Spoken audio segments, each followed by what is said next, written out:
Hello and welcome to another edition of From the Desk of. I'm Jim Cohen, CEO of Minneapolis Jewish Federation, and we're off to camp. It's June. It's busting out all over, and we're so excited that camp season is here again. Federation takes making sure that every kid has the opportunity to go to Jewish summer camp very seriously, and I am thrilled to have at the table today two people who make that happen every summer. Ilyse Goldsmith, who is the president of the Herzl Camp Board, welcome, and Adrienne Berman, who is the program director at Ramah, Wisconsin. Welcome to Adrienne. Before we get into some of the talkless about camp this summer and camp in general, I'm really curious just to hear how you got to where you are today, how you got involved in camp, and what makes you want to show up every year. Ilyse, we'll start with you. Tell me about your story. I love this story. This is my favorite question to answer about Herzl. I did not grow up in the Twin Cities. I grew up in Metro Detroit. I went to camp. I camped 2 summers and had such a terrible time that I actually I went 2 times. But I went to a Jewish day school, kindergarten through 8th grade, and then I was incredibly active in BBYO. And we would spend a lot of weekends at the camp I went to, for conventions and things like that. And I loved that atmosphere of being there. Turns out I just don't really like dirt or bugs. So Camp Intercontinental is what's got.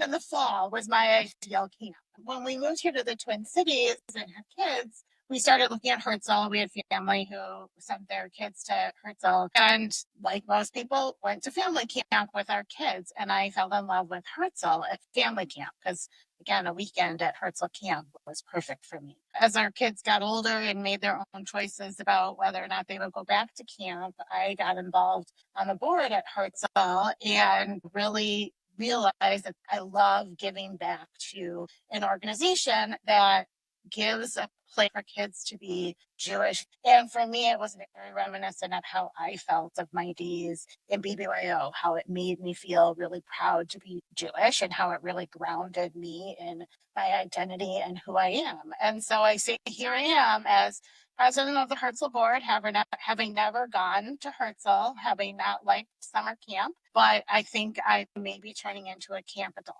instead of a camp kid. Well, they're very, better late than never, right? And they're very lucky to have you. And we are going to get into all that in just a second. But Adrienne, let's hear your story. So I grew up in Montreal, so in Canada, and went to summer camp from the time I was 8. And camp was my home. I was one of those kids that was, we jokingly call it a 10 for 2. I lived 10 months of the year to be at camp for the 2 months. I loved that vibe. I loved being there with my friends. I loved all the activities. It just felt like a community that I could be part of every summer. And I think even as a young person, I understood right away that there was independence that I could gain while I was there and figure out how to live with other people. And all of that growth was just so exciting to me. I remember being pregnant with my eldest, and my husband, who was also a lifer at camp, said, "We're going to get to send this kid to camp life." So it was very much in our DNA. We moved to Minneapolis in 2013 and immediately started looking at camps for our kids. And we also did family camp at Ramah, and that was part of Bethel Synagogue at the time with Rabbi Avi Olitzky had launched this Havruta, and we're bringing a lot of families to Ramah. We had a great time at both camps, and our oldest did Taste of Herzl and did Ruach Ramah and really explored both and loved both. And ultimately, for a variety of reasons, Ramah was the place where we landed. And then I started working there almost by accident. It was like a funny story of Amanda Awend mentioning something in passing, and 3 weeks later, I was up at camp. The first few years, it was just 3 or 4 weeks running the sort of day camp that happens inside Ramah in Wisconsin for staff members' children. And then in the past few years, it's grown into this program director role. And for me, having, a background in education, having a background in the Jewish community, it just feels like the blend of all the worlds coming together. And it fills my heart and my soul to be doing this kind of work, to be creating these experiences for kids, my kids in particular, but everyone else's kids. And it just feels like a really wonderful place, like Ilyse said, that they get to be in a Jewish immersion experience without having to explain things to, the rest of the secular world all the time. And in the wake of October 7th, for the campers, for the staff, for Israelis and Americans, it feels that much more important and that much more. Absolutely. It's the joy without the oi, to use a oft used statement. So let's dive into that a little bit. You mentioned October 7th. I'd like to get to that in a second, but another thing that's oft quoted is the famous Pew study of a few years back, which shows beyond a shadow of a doubt that the most impactful experience a young Jewish kid in this country can have is summer camp, which is why we are so committed to doing everything we can to make sure kids get to go. How has Jewish engagement and bringing Israel into the programming and just the joy of being Jewish evolved over the past couple of years at camp? Adrienne, why don't you start? So I think Judaism for us at Camp Ramah has been embedded since the beginning. Camp started before founding the State of Israel. We've had Israelis in camp every summer since then, including in years of war like we're having currently. And I think for us, it's about joyful Judaism, and it's that immersion experience. I mean, I guess in some ways it's forced down kids' throats, but they love being there, and the fun and the softness that comes with all of these experiences make it interesting to them and give them that sense of, I'm choosing this, even though this is the whole bubble that surrounds me all the time. And so we do a lot of empowerment of, there's tefillah or prayers every day, but how can you get involved? So are you going to do an aliyah for the first time? And we're going to teach you how to do that. Or maybe you're going to wear a talit or tefillin for the first time. There's all different ways that we create those experiences for them to be Jewish in these spaces and to be joyful about it and to have fun while they're doing it. And Hebrew is everywhere, from the names of buildings to age groups to, made up Hebrew words like mark for the mirpa'ah, the infirmary at the camp.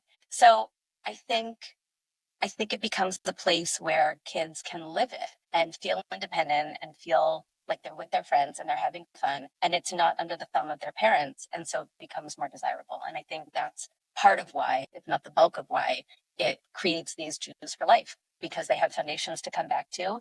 And there's that element of choice where they're taking it on for themselves in the way that feels relevant to them. Absolutely. You mentioned the MARP, and I have a funny anecdote so full disclosure, we're a Ramah family, but Ramah, New England. We've been here in Minneapolis for 8 years. And when we told our kids that we were moving back in 2017, the first thing that my daughter asked was, okay, but can I still go to Ramah, New England?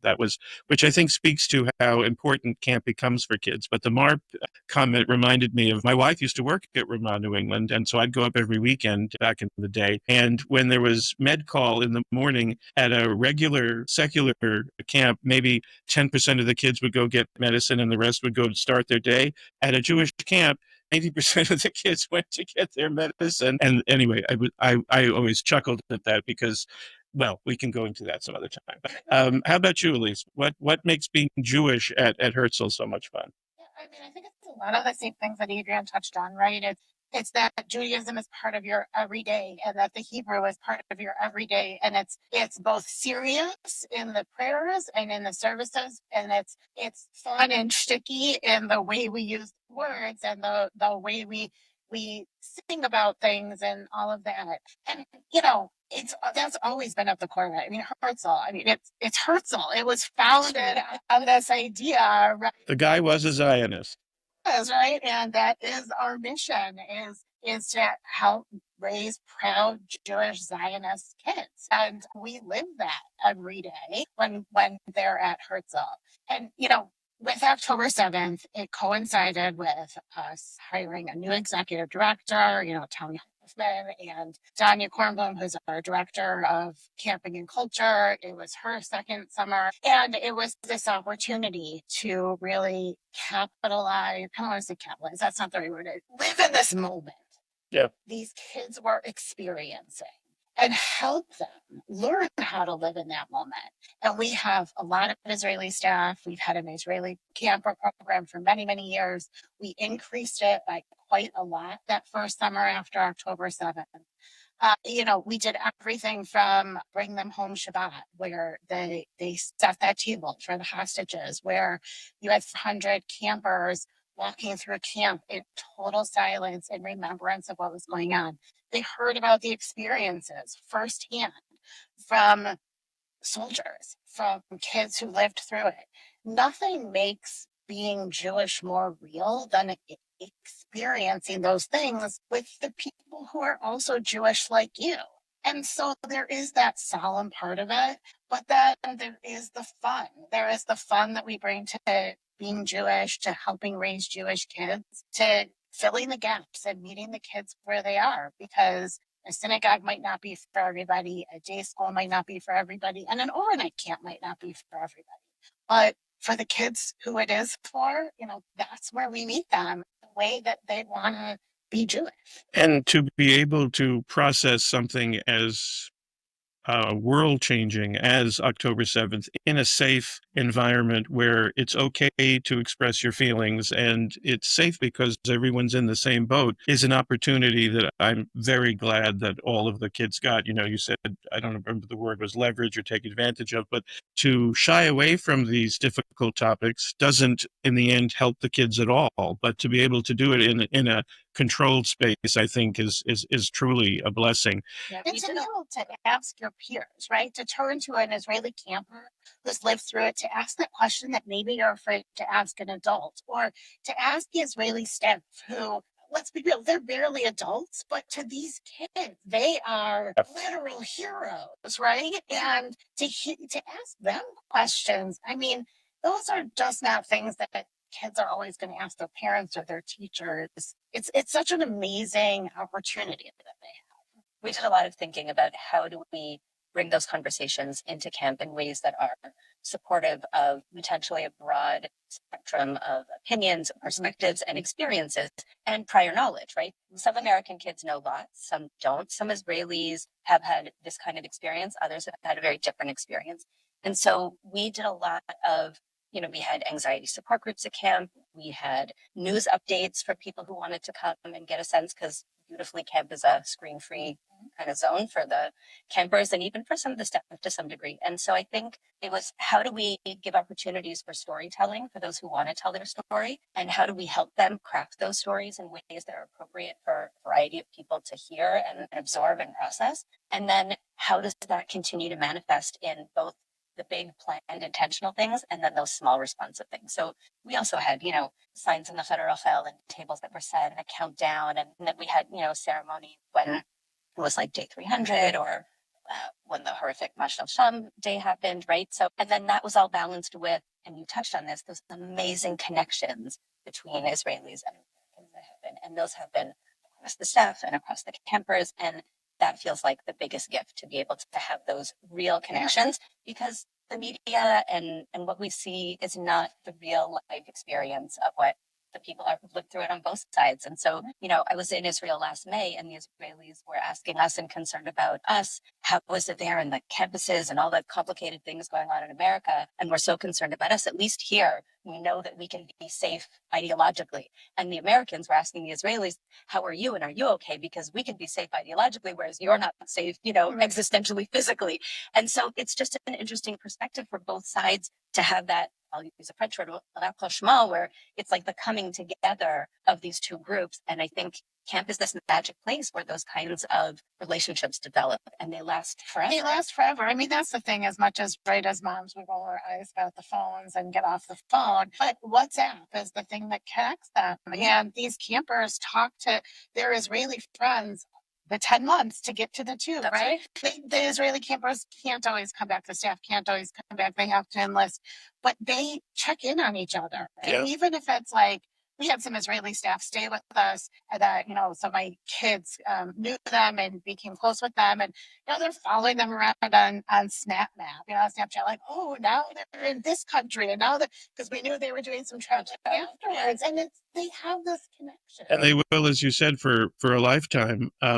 I was at the USY closing banquet last night at Bethel, and I was talking to another parent. Both of our kids are about to go on Ramah seminar, which is a 6-week Israel experience. And the other mom was sharing with me that on her kid's bus this summer in Israel will be a kid of someone that she went on Ramah seminar with. And so this multi-generational door to door lifetime friendships, it's not cliche, it's true, and it's really terrific.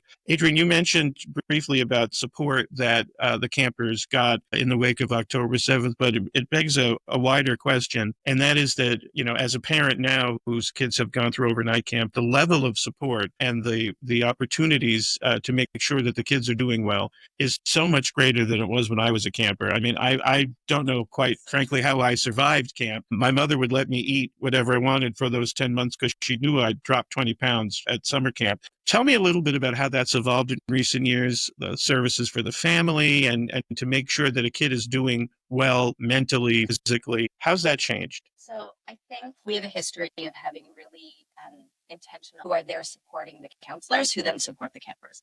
And so we have a UX team, which are sort of social workers, but not called that, who support the counselors, who do pre-training on all different things about social dynamics and developmental stages and milestones for kids of all the different ages.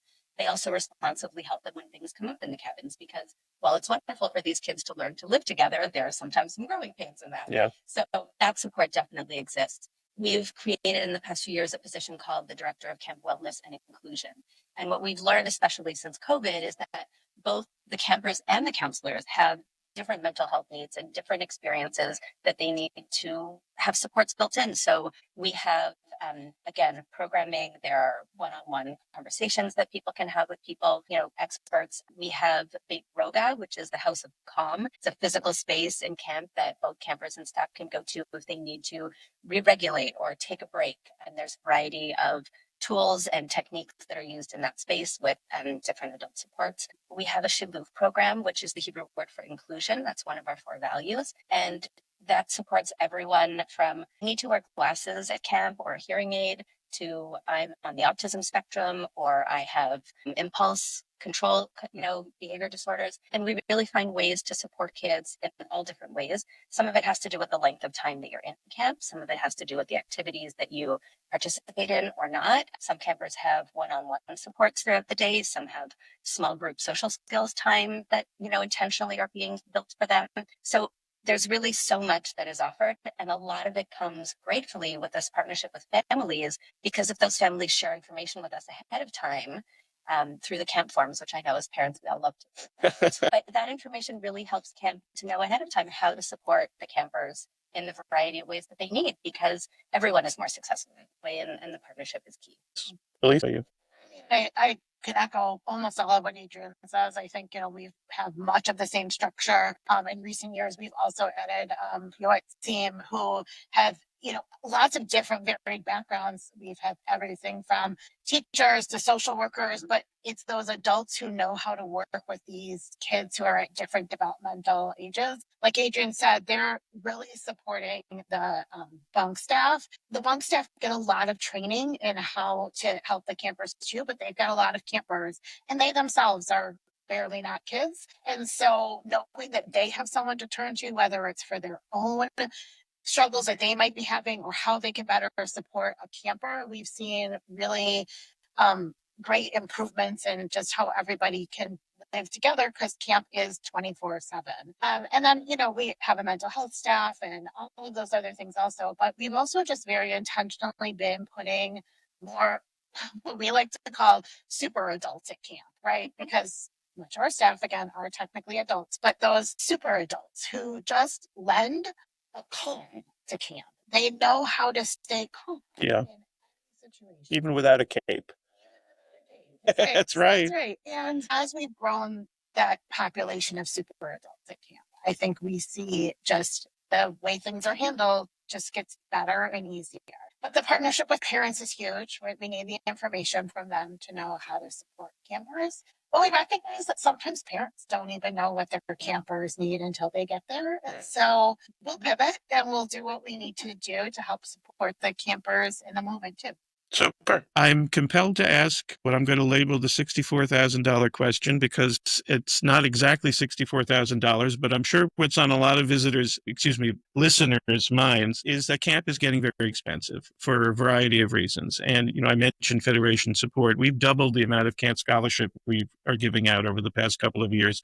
and will continue to increase on an annual basis. But what have the camps done specifically to directly address the cost issue? Because as I've said, we don't want cost to be a barrier for any kid to get to go to camp. Well, I mean, we don't either, right? I mean, we all know the statistic. Only 20% of Jewish kids go to Jewish camp.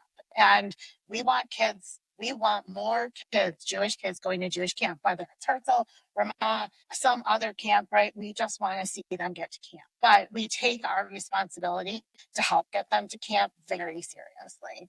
And so we raise $500,000 a year every year for scholarships. And as we need to, we'll continue to increase that amount. We, really encourage families to reach out to partners like Federation and their synagogues to get support there also, because we know that you all know how important camp is and to help with that. And I mean, I think that is the biggest thing we can continue to do. We do also at Herzl, our sessions are varying lengths. For many of the ages, you can put those sessions together, right? So if you really want your kids to go to camp, but you can afford a lower amount, right, you can go for a shorter amount of time. And then you can build on it, right, as the years go on. And I think that helps giving parents some choices and kids some choices of how long they're there. But it's an issue that is only going to continue to grow in need. And as the board president, I mean, that is one of the main, focuses of the board, right? Whereas Adrienne's at camp thinking about the programming, the board sits and thinks about their fiduciary responsibility. Right. To the longevity of Herzl Camp, the strategic vision of it, and raising the money that's needed to operate camp, which includes the scholarship. And I'm really proud that our board steps up year after year to get it done. Now it's my turn to echo much of what Lisa said. The same thing. We know that this is an issue. We know that this is an issue that's going to continue to grow and be a presence. We are deeply grateful for partnerships with federations, whether it's Minneapolis or Chicago or other parts of our region. Things like the One Happy Camper, right? There are other community organizations that also create scholarships. We also have an in-house development team that leverages Ramah's robust alumni network to do lots and lots of fundraising there too. We know that this is something that we need to meet our families on, and we do continually. There's a great percentage of campers who are getting tuition assistance, and we have different financial plans available to families. And really, this is everyone taking a piece of the pie to try to make the pie as digestible as possible, because it's only going to grow. It's only going to get and our desire to be of as much assistance as we can in this space stays afloat with the need. So you have our word that we're going to be there with you every step of the way, because we do see this as so important. We're so grateful for that. And we have, alumni weekends every summer at camp. There's the anniversary of your NIVO summer. And it's amazing for people to come into camp and see that magic. Because like you said, Ilyse, it's one thing to sit in a boardroom and have these theoretical imaginations of, we know the importance of this. We know we need to make this work. And if you do get the opportunity to go visit camp, whether it's a child or a grandchild, or Visitor's Day, or an open house, or a family weekend, or alumni, go into camp and see what it's like, because it then comes to life in a whole new way. And then you see exactly where your dollars are going, and you live that experience. It just becomes more magical. Yeah, I agree. And, my message to any parent who's listening, who's thinking about sending their kid to camp and feels like they can't afford it, don't let that be a barrier. We know that people feel some stigma in asking for scholarships. And what we want everybody to hear loud and clear is that there is none. It is a completely confidential process. We try to bring as much respect and dignity to that process as possible, but know that in our heart of hearts, everybody who's involved with camp just wants to get every kid to camp who wants to be there. Absolutely. And we can only help where we know that help is needed. Like the MARP line that you referenced, there are more people in this tuition assistance financial aid line than anyone else would imagine. Absolutely. So stand up and ask, because if you ask, you can have the opportunity to get that help. And keep an eye out, because the announcement for when Federation scholarships open up will come in the fall. It's in several stages over the course of the winter. And it's truly an honor, as I said, to be able to help families fulfill this really fun, important dream. We are almost out of time. There is method to my madness of having asked a member of the Ramah staff and a board member at Herzl to get all of these varied perspectives. And so I really thank you both so much for being here at the table, I'm going to end with what I hope you'll think is a good question, and that is, I'm going to give you each a minute or less to record a commercial for your camp. Why should a family that's on the fence as to whether or not they should send their kid to a Jewish summer camp next summer, or even this summer, although I'm sure it's probably full, why should they next year? Make your pitch, and who wants to go first? Sure, I would love to go first. The first thing I'm going to say is any Jewish camp is a great Jewish camp. We care more about getting kids into those experiences than about any specific camp. I think it's the amazingly safe and fun place for your kids to grow and explore. They get to do it in that Jewish bubble. What I think Ramah offers is really thoughtful and intentional programming and support, Jewishly Israeli connections, renovated sport courts and a ropes course, and an amazing waterfront, arts and crafts. We've got a wood shop, teaching kitchen. There really is something for everyone up at camp. Whoever you are and however you come to us, regardless of your background, there are ways to make connection. There are ways to have fun. And we're going to help support you in your dream and on your journey. And we just want you to be part of the magic. So come and hang out with us. At the funnest place on earth. Fun never stops. That's our motto. Herzl is a place of magic. I mean, you are on Devil's Lake. You are surrounded by all of these other Jewish kids and teens and young adults. It is such an opportunity to figure out your Jewish identity. Being a pluralistic camp really means that we have such a wide array of campers there from different backgrounds, and we meet all of them where they are. And it's this opportunity to give your kids this screen-free summer. Tommy loves to talk about the book, The Anxious Generation, and I feel like I'm going to get bonus points from him for mentioning it here. But truly, it lets them detox from their phone in this beautiful place with the beautiful waterfront and the boats, and we have a new bouldering cave and a golf course and goats and flowers and vegetables and all of the things that you would just imagine in a kid's summer. And to the parents out there who feel like, how can they send their little child away for however many days? What I always tell people is, you have, God willing, so many days with your kids. Give them this gift of summer camp, Jewish summer camp, if it's the right place. Well, it is a gift, and I'm jealous because I'm going to be here at the desk of, and you guys are going to be at camp. And so I hope everyone has an incredible summer. Thank you both so much for joining me here. Until next time, this is Jim. I will be at the desk of. Bye now.